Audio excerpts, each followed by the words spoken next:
Salam Kudus Jemaat. Hari ini kita akan belajar dari firman Tuhan dari dalam Matius pasal 24 ayat 1 sampai 31. Tetapi saya cukup membaca ayat yang ketiganya saja tentang akhir zaman. Ada pertanyaan dari saudara Siman, apakah orang-orang kudus diangkat sebelum masa sengsara? Atau sesudah masa sengsara 7 tahun? Ataukah sebelum antikris? Atau setelah antikris?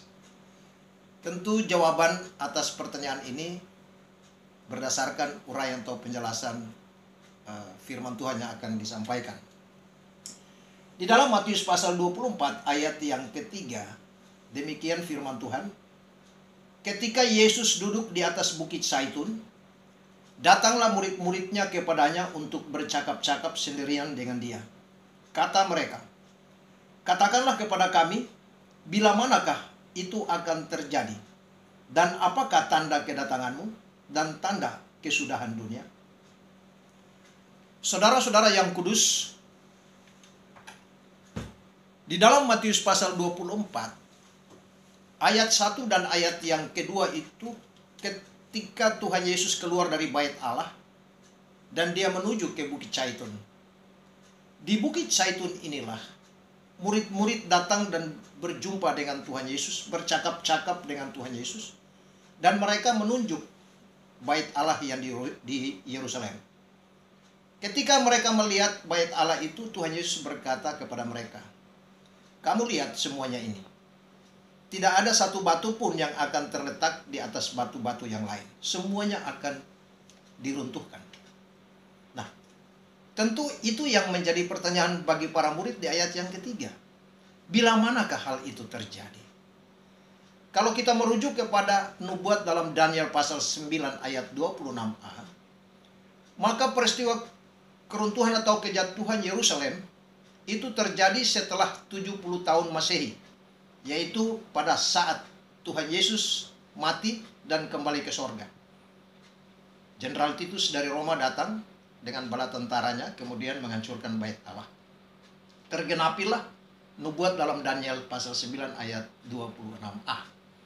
Dan juga didukung di dalam Lukas pasal 21 ayat 24a yang mengatakan bahwa orang-orang Yahudi tewas, mereka dibunuh, mereka dibawa sebagai tawanan ke seluruh penjuru bumi, dan Yerusalem diinjak-injak oleh bangsa-bangsa yang tidak mengenal Allah. Nanti sampai kepada jumlah atau sama, genaplah zaman bangsa-bangsa. Nah, demikian pertanyaan yang pertama itu terjawab. Pertanyaan yang kedua, apakah tanda kesudahan dunia ini? Murid-murid hanya bertanya, apakah tanda kesudahan dunia ini? Satu pertanyaan dengan dua jawaban yang diberikan oleh Tuhan Yesus. Dua jawaban itu terdapat di dalam ayat yang ke-13 dan ayat yang ke-14 dari Matius pasal 24. Di ayatnya yang ke-13 dikatakan, tetapi orang yang bertahan sampai kepada kesudahannya akan selamat. Di ayat yang ke-14 dikatakan, Injil kerajaan ini akan diberitakan di segala bangsa, menjadi kesaksian bagi seluruh bangsa, baru tibalah kesudahan. Jadi pertanyaan para murid tadi, apakah tanda kesudahan dunia ini? Tuhan Yesus menjawab dua tanda. Tanda kesudahan yang pertama ialah di dalam Matius 24 ayat 13. Dan yang kedua adalah Matius pasal 24 ayat yang ke-14. Yang menjadi pertanyaan kita adalah, yang dimaksud dengan kesudahan di ayat 14 dan ayat yang ke-13 itu yang bagaimana? Nah, ikuti terus penjelasan. Kesudahan yang terdapat di dalam ayat yang ke-14 itu berbicara tentang berakhirnya pemberitaan Injil Kerajaan. Injil Kerajaan atau Injil Damai Sejahtera. Jadi berakhirnya pemberitaan Injil Damai Sejahtera itu. Ketika itu berakhir berarti itu kesudahan. Kesudahan dari zamannya kasih karunia. Kesudahan dari eranya zaman anugerah. Sedangkan kesudahan yang terdapat di dalam Matius pasal 24 ayat 13 itu berhubungan dengan masa sengsara. Eranya di masa sengsara. Jadi siksaan yang dahsyat yang tidak pernah terjadi sejak awal dunia sampai sekarang dan tidak akan terjadi lagi. Artinya siksaan yang dahsyat yang belum pernah terjadi sejak awal dunia sampai sekarang dan yang tidak akan terjadi lagi. Siksaan itu akan terjadi di masa sengsara. Artinya di masa sengsara itu apabila orang yang bertahan berjuang untuk selamat, apabila dia bertahan di masa sengsara, melewati peristiwa penderitaan itu, dia bertahan sampai kesudahan, ya dia selamat. Nah, artinya bahwa dari satu pertanyaan melahirkan dua jawaban, maka jawaban itu memisahkan antara zamannya kasih karunia dengan zamannya masa sengsara. Jadi ayat 14 berbicara tentang akhir zaman kasih karunia, sedangkan ayat yang ke-13 berbicara tentang kesudahan di akhir masa sengsara 7 tahun. Nah, ini pertanyaan yang kedua. Pertanyaan yang ketiga, apakah tanda kedatangan? Tanda kedatangan Tuhan tentu meliputi 3 hal. Pertama adalah tanda umum, mulai dari Matius 24 ayat yang keempat sampai dengan ayat yang ke-14. Kemudian tanda khusus ayat 15 sampai ayat yang ke-26. Dan yang ketiga tanda anak manusia itu dari ayat 29 sampai dengan ayat yang ke-31. Nah, saudara-saudara yang kudus, yang menjadi pertanyaannya adalah, kalau demikian, apakah orang-orang kudus itu terangkat sebelum masa sengsara atau setelah masa sengsara?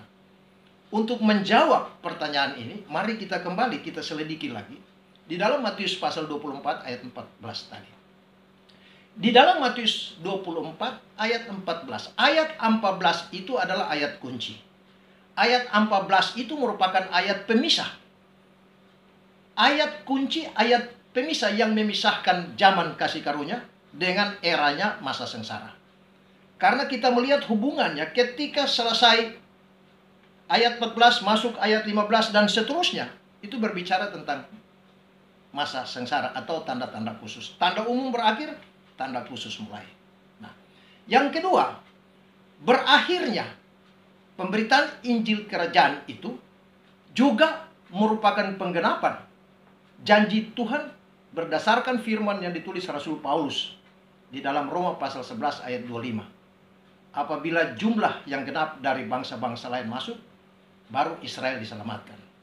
Artinya bahwa Injil Kerajaan diberitakan, ya, berarti penggenapan zaman bangsa-bangsa dalam Lukas 21 ayat 24b didukung oleh Roma pasal 11 ayat 25 dan diwujudkan di dalam Wahyu pasal 6 ayat 2 dan ayat yang keempat. Di mana Wahyu pasal 6 ayat 2 itu berbicara tentang kemenangan Injil. Nah, pertanyaan kita, Injil apa? Kemenangan Injil apa? Injil yaitu Injil yang dijelaskan dalam Matius 24 ayat 14 tadi. Injil Kerajaan. Injil Kerajaan itu berbicara tentang Injil damai sejahtera. Di dalam Efesus 6 ayat 15, Injil damai sejahtera. Di dalam Roma 14 ayat 17 juga berbicara tentang damai sejahtera. Itulah sebabnya di dalam Wahyu 6 ayat 4, manakala kemenangan sudah diperoleh, maka damai sejahtera diangkat. Damai sejahtera diangkat di dalam Wahyu pasal 6 ayat 4, maka di bumi ini terjadi pembunuhan, terjadi peperangan, dan terjadi kebinasaan. Begitu pula hubungannya dengan Matius 24 ayat 14. Ketika berakhir pemberitaan Injil Kerajaan, tibalah kesudahan, maka masuklah era masa sengsara 7 tahun. Dengan demikian, kesimpulannya bahwa orang-orang kudus diangkat sebelum masa sengsara, sebelum eranya antikris. Mengapa demikian?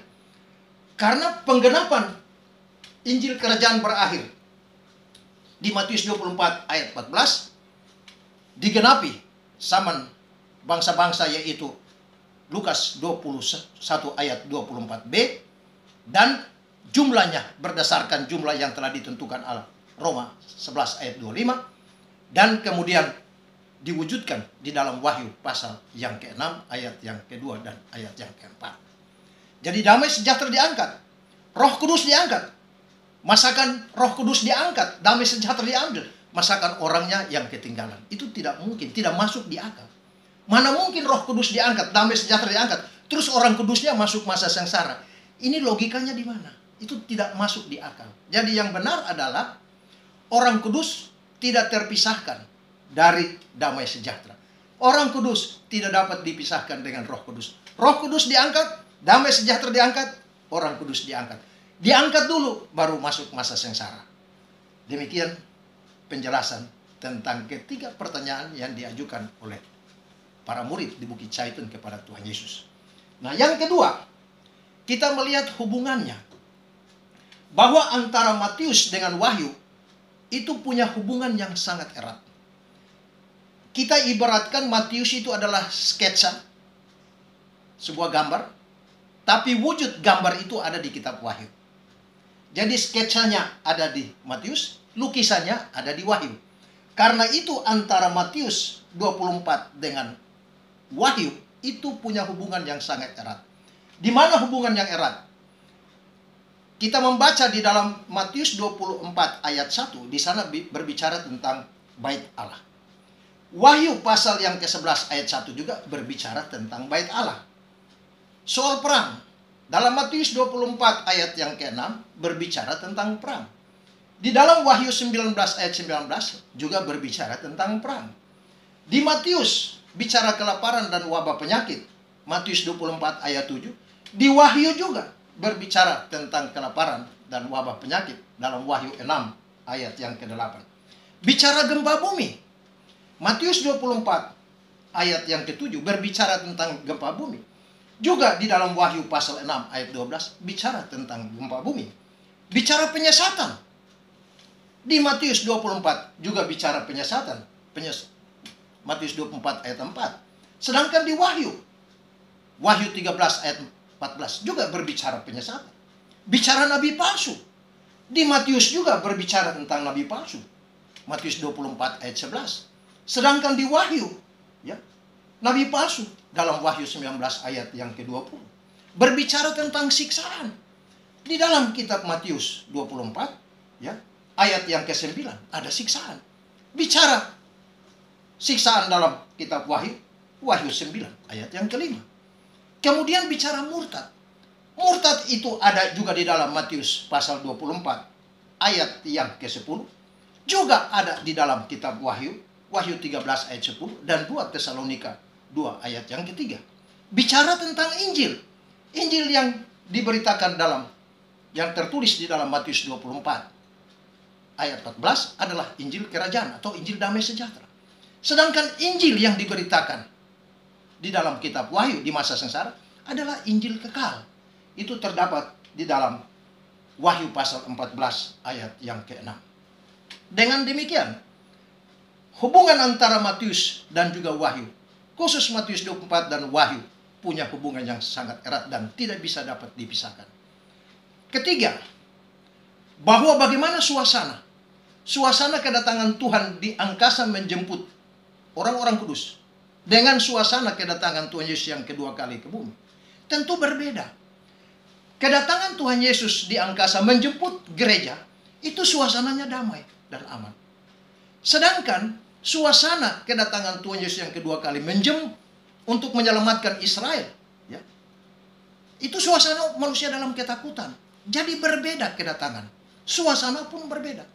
Apa bukti pengangkatan suasananya aman? Buktinya di dalam Matius pasal 24 ayat 37 ya, sampai dengan 39. Dikatakan bahwa kedatangan Tuhan itu suasananya sama seperti di zaman Lot, sama seperti di zaman Nuh. Orang makan minum, kawin mawin, bangun membangun, beli membeli.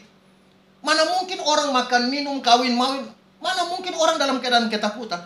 Orang dalam keadaan sukacita, dalam keadaan aman dan tentram.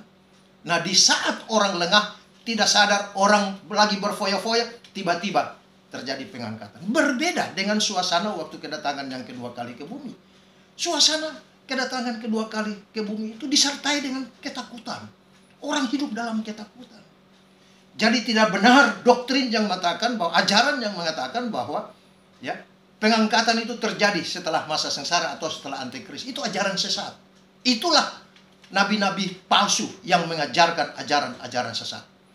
Demikian kiranya ini menjadi pelajaran berharga untuk kita, supaya sekaligus kita memegang ajaran yang sehat dan tidak terpengaruh pada ajaran-ajaran yang lain. Demikian firman Tuhan. Tuhan Yesus memberkati kita sekalian. Salam kudus.